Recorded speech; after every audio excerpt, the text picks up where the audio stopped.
খোলো খোলো খোলো খোলো শোনো নাই তো আমি বলছি খোলো।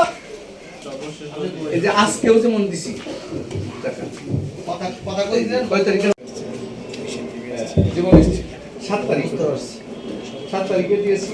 আচ্ছা সোজা সাবজেক্ট লেভেলে বুঝতে পারবেন যে আমি সঠিক কথা বলছি না মিথ্যা কথা বলছি।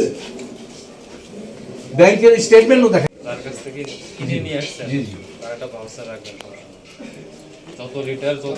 হ্যাঁ তো বলছি আমি ডকুমেন্ট দিয়ে মানে এই যে যে এইগুলো লিখছি এবং সেখানে আমি টাকা ব্যাংকে তাদের যে ব্যাংক এটা আপনাকে যে আগামী 3 দিনের টাইম দিলাম আপনি এগুলো সবগুলো কালেকশন করে আমাকে দেখাবেন। আচ্ছা কি পারবো না অতি সম্প্রতি আপনাকে যে লাস্টে 10 দিন এটা দেখাবেন। এটা আপনাকে যে আগামী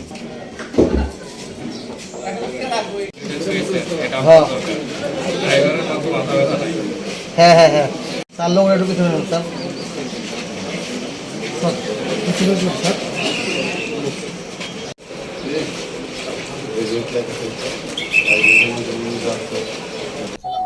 হ্যাঁ ধন্যবাদ আপনাদেরকে। আজকে আমরা এসেছি সাভারের নাওয়া বাজারে, যেখানে আমরা জানতে পেরেছি যে কিছু কিছু দোকানে আমাদের যে ভোজ্য তেল আছে সেগুলা স্টক রাখছে সে সংক্রান্ত একটা অভিযোগের ভিত্তিতে আমরা বেশ কিছু দোকান 3টা দোকান অভিযান করেছি।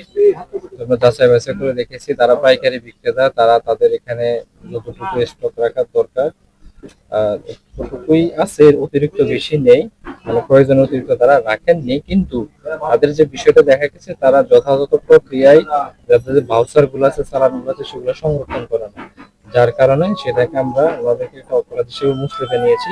আগামী 3 দিন সময় দিয়েছি, 3 দিনের মধ্যে যদি ওনারা সংরক্ষণ না করতে পারে, আমাদেরকে দেখাতে না পারে, আমাদের বিরুদ্ধে আইনগত ব্যবস্থা গ্রহণ করবে।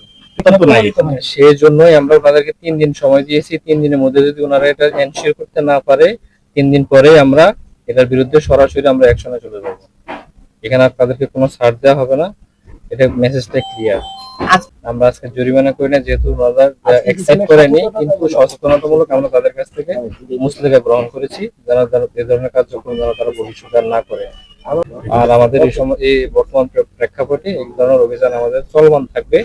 আমাদের যে বাংলাদেশ সেনাবাহিনী আছেন, আমাদের র্যাব আছেন, সবাই আমরা সম্মিলিতভাবে এর বিরুদ্ধে কাজ করছি।